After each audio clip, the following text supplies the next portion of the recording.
여러분, 전 세계 군사 전문지들이 거의 동시에 한 문장을 띄운 순간이 있었습니다. 한국의 보라매가 시제 단계를 벗어나 양산으로 진입하는 속도가 예상을 완전히 뛰어넘었다는 분석이었습니다. 유럽 군사 매체 제인스는 한국 항공산업이 전투기 양산 전환에 들어가는 평균 리드타임을 30% 이상 단축했다고 평가했고, 미국 군사 전문지 디펜스 뉴스는 한국이 전투기 개발국 가운데 보기 힘든 구조적 완성도를 확보했다며 2026년 3월 양산형 출고 시점을 공식 일정으로 잡았다는 점에 주목했습니다.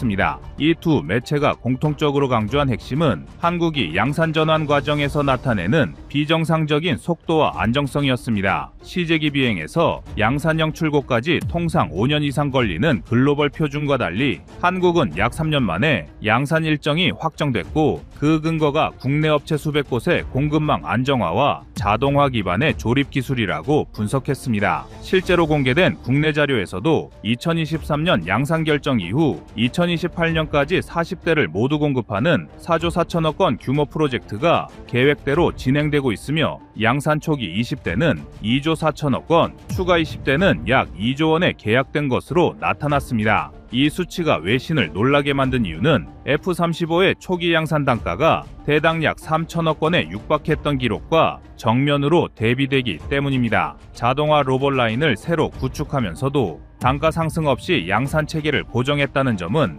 항공산업 구조를 잘 아는 전문가들이 볼 때 매우 비현실적인 난이도입니다. 외신들은 바로 이 지점에서 한국의 항공산업 전환을 전략산업 수준으로 평가했습니다. 양산 전환 속도가 빠르다는 말로 끝나는 이야기가 아니라 국가 단위에서 완전히 새로운 항공산업 구조를 만들어냈다는 의미였기 때문입니다. 특히 한국이 웅비 생산 라인을 인도네시아로 통째로 이전하고 확보한 공간을 보라매 양산에 재배치했다는 사실도 주목받았습니다. 유럽 전문가들은 이 조치가 한국이 추가 공장 신축 없이 양산 라인을 최적화할 수 있는 드문 선례라고 언급했습니다. 그만큼 한국이 과거 개발기에 쌓아둔 산업 자산을 전투기 양산 구조로 정교하게 재편한 것입니다. 외신 분석가들이 강조한 또 하나의 시그널은 한국 공군의 태도 변화입니다. F-50을 국내 개발이라는 이유로 어쩔 수 없이 도입했던 시절과 달리 보라매는 공군 내부에서 주력 기종으로 끌어올릴 가능성이 높다는 점에 전 세계 군사계가 관심을 보였습니다.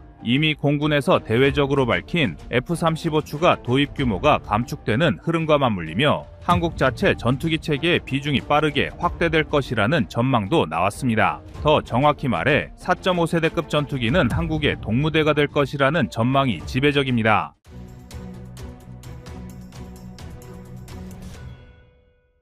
보라매 양산 전환의 가장 깊은 내부에서는 외부에 공개되지 않은 위기와 돌파 과정이 여러 차례 존재했습니다. 개발 완성도와 양산 안정성은 전혀 다른 영역이며, 심지어 미국과 유럽 방산업계에서도 양산 전환 구간에서 프로젝트가 무너진 사례가 반복되어 왔습니다. 그럼에도 한국이 2026년 3월 출고식을 확정할 수 있었던 배경에는 지난 3년 동안 수면 위로 드러나지 않았던 치밀한 공급망 재편과 조립 자동화 기술을 직접 개발해낸 산업 현장에 축적된 기술력이 존재했습니다. 방산업계 관계자들 사이에서는 2023년 하반기 보라매 양산 준비 라인이 첫 가동 테스트에 들어갔을 때 예기치 못한 문제가 발생했다는 이야기가 오랫동안 내부 정보로 돌았습니다. 동체와 주익을 연결하는 핵심 리벳 조립 공정에서 0.7mm의 미세 단차가 반복적으로 발생한 것입니다. 전투기 조립에서는 이 수준의 오차도 치명적이며, 많은 국가들이 이 문제를 해결하지 못해 양산 전환에 실패했습니다. 스웨덴 그리펜의 NG 프로젝트도 동일한 문제로 조립 속도가 절반 이하로 줄었고 단가가 급등했다는 분석이 유럽 산업지 보고서에서 언급된 바 있습니다. 그런데 한국은 이 상황에서 정반대의 선택을 했습니다. 외국산 자동화 장비를 들여와 조정하는 방식이 아니라 리벳 조립 로봇을 카이와 국내 공장, 자동화 기업이 직접 개발하기로 결정한 것입니다. 전체 개발에 약 8개월이 걸렸고, 새 장비는 단차 오차를 기존 대비 80% 이상 줄여냈으며 이후 공정 편차가 거의 0.1mm대로 수렴했습니다.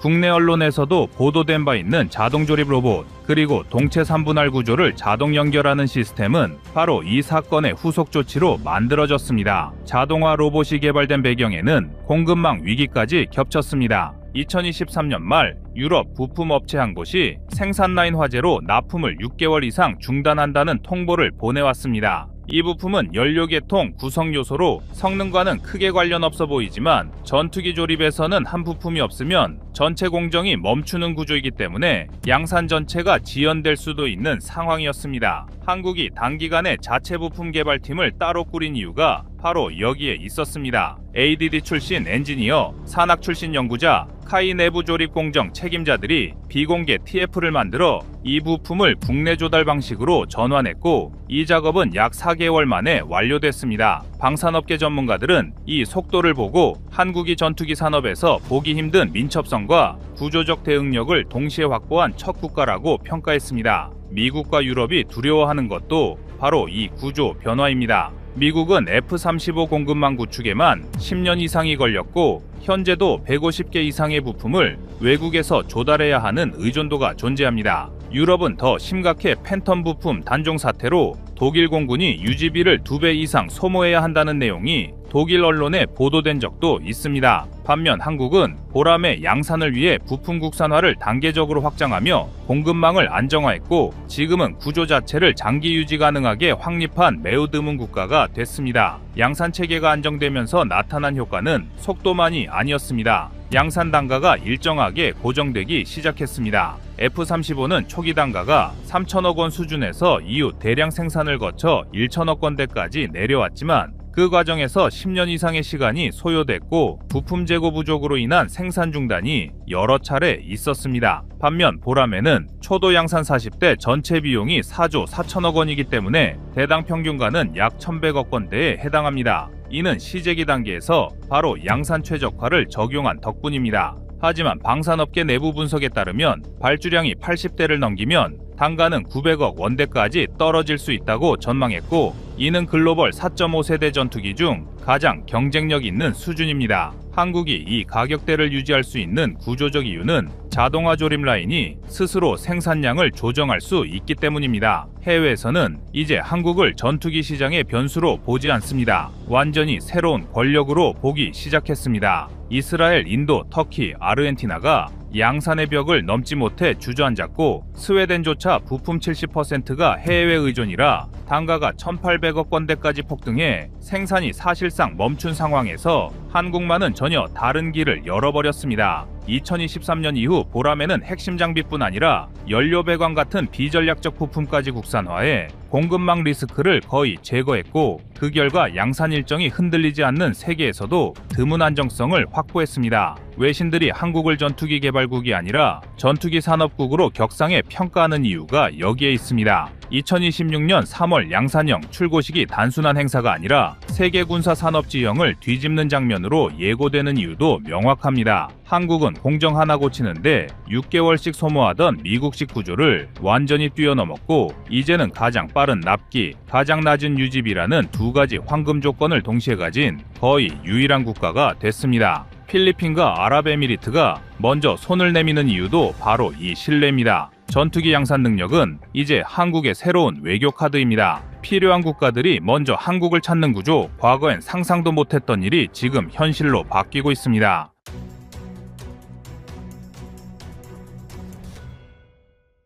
다음은 25년 4월 1일 KF-21 레이저 영상입니다. 한때 세계 최강의 해군력을 과시하던 영국이 명예회복에 들어간 걸까요? 영국이 자신들의 함정에 드래곤 파이어라 불리는 신형 레이저 무기 탑재에 들어갔습니다. 순간적으로 고열의 에너지를 집중시켜 무인기 내부를 파괴할 수 있는 레이저 무기는 앞으로 미래 전장의 게임 체인저가 될 것으로 기대를 모으는 무기 체계입니다. 그런데 사실 이러한 최첨단 무기를 세계 최초로 실전에 배치한 나라는 대영 제국이라 불렸던 영국도 아니고 천조국이라 불리는 미국도 아닌 바로 우리 대한민국이었습니다. 한국은 청광블록1을 통해 유수의 군사 강국을 제치고 레이저 무기 상용화에 성공했습니다. 한국에게 세계 최초 타이틀을 빼앗긴 서방 세계의 노력이 눈물겹습니다. 한국은 세계 최초로 레이저 무기를 실전에 배치하며 첨단 군사 기술에서 군사 강국들에게 밀리지 않는다는 것을 입증했는데요. 최초라는 타이틀을 빼앗긴 미국과 영국이 앞다퉈 자신들의 기술력을 과시하려 하고 있습니다. 최근 들어 영국은 자신들이 개발하고 있는 드래곤 파이어 레이저 무기를 도합 내척의 군함에 탑재하기로 결정했습니다. 영국이 개발하고 있는 드래곤 파이어는 1km 떨어진 곳에 위치한 동전을 맞출 수 있을 정도로 높은 명중률을 보유하고 있으며 적의 드론은 물론이고 단거리, 중거리 미사일에 대한 방어 능력까지 갖춘 것으로 알려진 차세대 무기 체계입니다. 영국은 2027년까지 내척의 군함에 드래곤 파이어를 탑재하여 실전에서 레이저 무기를 활용할 계획이며 향후에는 레이저 전력을 100kW 이상으로 높여 초음속 미사일 등에도 효과적으로 대응할 수 있도록 성능을 개량할 계획인데요. 이에 앞서 미국도 지난 2025년 2월 헬리오스로 명명된 고출력 레이저 무기 시스템을 활용하여 해군 함정에서 드론을 타격하는 시험에 성공하였습니다. 그리고 이러한 미국과 영국의 시도는 더 이상 레이저 무기가 영화 속에서만 존재하는 것이 아니라는 걸 여실히 보여주고 있습니다. 그렇다면 세계 최초로 레이저 무기를 실전 배치한 우리 대한민국은 어떨까요? 현재 한국이 개발한 레이저 무기의 이름은 천광으로 합동전쟁수행모의본부 옥상에 설치되면서 본격적인 임무에 돌입하였습니다. 천광 블록1은 20kW의 전력을 활용하여 3km 이내에서 비행하는 적의 무인기를 요격할 수 있는 성능을 가지고 있으나 아직 초기 단계에 머물러 있기 때문에 몇 가지 단점도 존재합니다. 특히 천광은 이동의 제한이 많아 특정 지점에 설치된 이후 임무를 수행하는데 이로 인해 여러 지역에서 동시다발로 들어오는 적의 무인기 공습에 맞서 효율적인 작전 수행을 위한 기동성이 심각하게 떨어진다는 단점이 있는데요. 하지만 우리 군은 이미 이러한 단점을 파악하고 있으며 2030년 이전까지 전력화될 천광 블록2에서는 출력을 30kW급으로 상향하고 차량 탑재 방식을 활용하여 신속한 기동이 가능하도록 개량할 예정입니다. 하지만 우리 대한민국의 레이저 무기가 가진 진정한 위력과 전략적 가치는 여기서 끝이 아닙니다. 한국은 2023년대부터 천광 블록3를 개발하여 지상뿐만 아니라 해상과 공중에서도 전천후로 임무 수행이 가능한 레이저 무기를 전력화할 계획입니다. 더욱이 한국 공군의 자랑이라 할 수 있는 KF-21에 레이저 무기를 장착함으로써 무인기 격추 이외에도 적의 미사일 요격과 전투기 제압 등도 가능할 것으로 기대를 모으고 있습니다. 그래서 준비했습니다. 오늘은 KF-21에 장착될 레이저 무기를 분석하고 향후 미래 전장의 핵심으로 떠오르고 있는 레이저 무기의 전략적 중요성에 대해 알려드리겠습니다.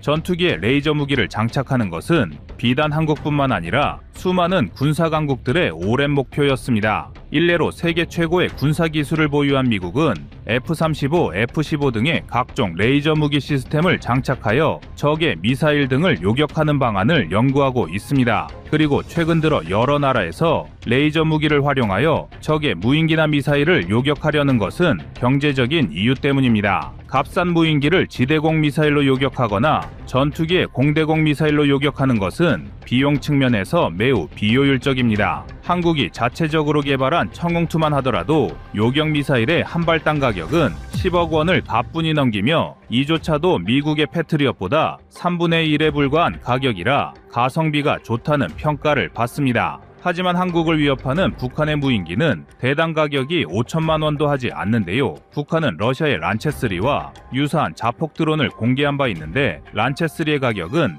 약 4,640만 원 수준이며 북한의 저렴한 노동력 실태를 고려할 때 북한이 자체적으로 대량 생산 체계를 구축한다면 원형인 란체3보다 몇 배나 저렴한 가격으로 대량의 무인기 전력을 보유할 것입니다. 따라서 적의 무인기를 기존의 방공 체계로 막아내는 것은 상식적으로 매우 비효율적인 가성비를 보여주며 그렇다고 발칸포 등의 구식 무기로 무인기를 상대하자니 낮은 명중률 등으로 인해 확실하게 적을 제압하는 것이 어렵습니다. 그래서 이러한 문제를 보완하기 위해 주목받는 무기 체계가 레이저 무기입니다. 레이저 무기는 순간적으로 강력한 에너지를 집중시켜 적무기 체계의 주요 장치를 파괴할 수 있으며 안정적인 전력 공급원만 확보된다면 저렴한 비용으로 반복적인 공격이 가능합니다. 아직 전력 공급망에 대한 기술적 난관과 기상 조건에 따른 제한 사항으로 인해 완벽한 무기 체계는 아니지만 충분히 기존 체계의 단점을 상호 보완할 수 있는데요. 한국은 이러한 레이저 무기 체계를 개량하여 KF-21에 장착하고 다양한 임무를 수행할 수 있습니다.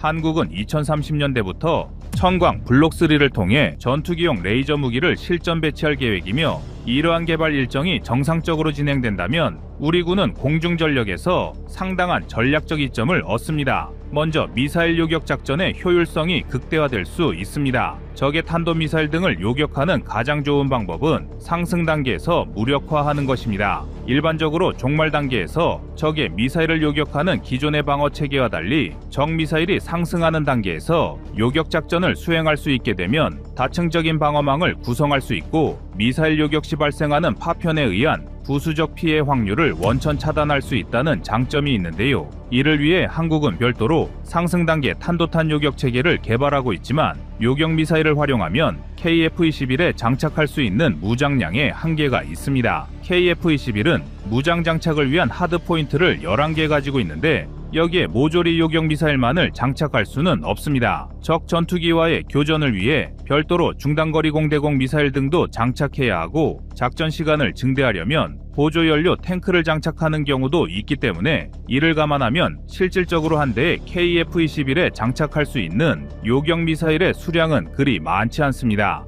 하지만 이러한 제약이 없는 레이저 무기는 전력 공급원만 확보된다면 탑재 수량을 걱정할 필요가 없다는 이점을 누릴 수 있습니다. 또한 미사일 재보급을 위해 기지로 돌아오는 횟수를 줄일 수 있으니 작전 지속 시간을 더욱 길게 확보할 수 있어 KF-21의 임무 효율이 증대됩니다. 여기에 천광블록 1, 블록 2와 달리 공중에서 레이저 무기를 가용하게 되면 무인기 사냥도 훨씬 쉬워집니다. 한국이 천광블록2를 통해 기동형 모델을 만들어낸다고 하더라도 지상에선 산악지형이나 건물 등 기동을 방해하는 요소가 많아 지상 무기 체계가 원활하게 무인기를 추적하는 데는 분명한 제약이 있습니다. 적 무인기의 공격을 포착하고 요격하는 것도 좋지만 레이저 무기의 기동성이 더 좋아진다면 역으로 아군 측에서 선제적으로 적 무인기를 추적하며 요격 작전을 펼칠 수 있기 때문에 레이저 무기 체계의 기동성을 더욱 높이는 것은 작전의 효율성과 직결된 요소입니다.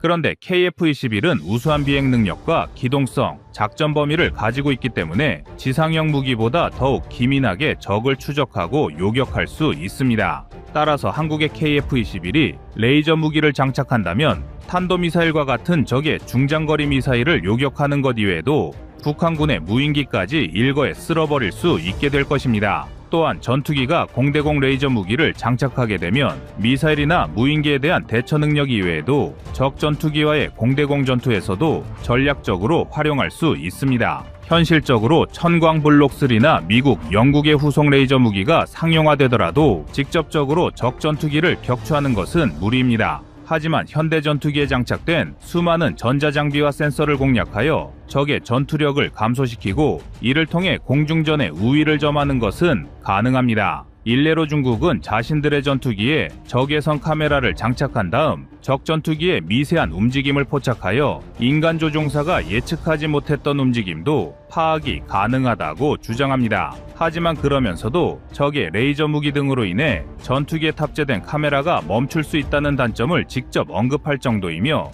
이러한 사례는 전투기에 장착된 레이저 무기가 충분히 적의 주요 장비를 파괴하고 공중전에서의 우위를 점하는 데 도움이 된다는 것을 방증합니다. 현대 공중전은 과거와 달리 에이사 레이더를 비롯하여 타겟팅 포드와 각종 항전 장비에 의해 승패가 결정되는 경우가 많은데, 이 중 일부가 무력화된다면 KF-21은 생존성을 조금 더 높이고 적을 공략할 것입니다. 이처럼 한국은 KF-21이란 우수한 전투기에 더하여 미래 무기 체계로 주목받고 있는 레이저 무기를 장착함으로써 다양한 작전을 수행할 수 있게 될 예정인데요. 다만 아직 넘어야 할 기술적 난관도 적지 않습니다. 우선 고출력의 레이저를 사용하기 위한 전력 공급원을 확보해야 하는데, 전투기라는 플랫폼에서 고출력의 전력 공급이 가능하도록 만드는 것은 쉽지 않습니다. 한국이 천광블록1을 지상의 고정형으로 만들었거나 미국, 영국 등이 레이저 무기를 함정에 탑재하는 방식으로 실전 배치를 준비하는 것도 이러한 이유 때문인데, 지상이나 함정이 전력을 공급하기에 더 수월하기 때문입니다.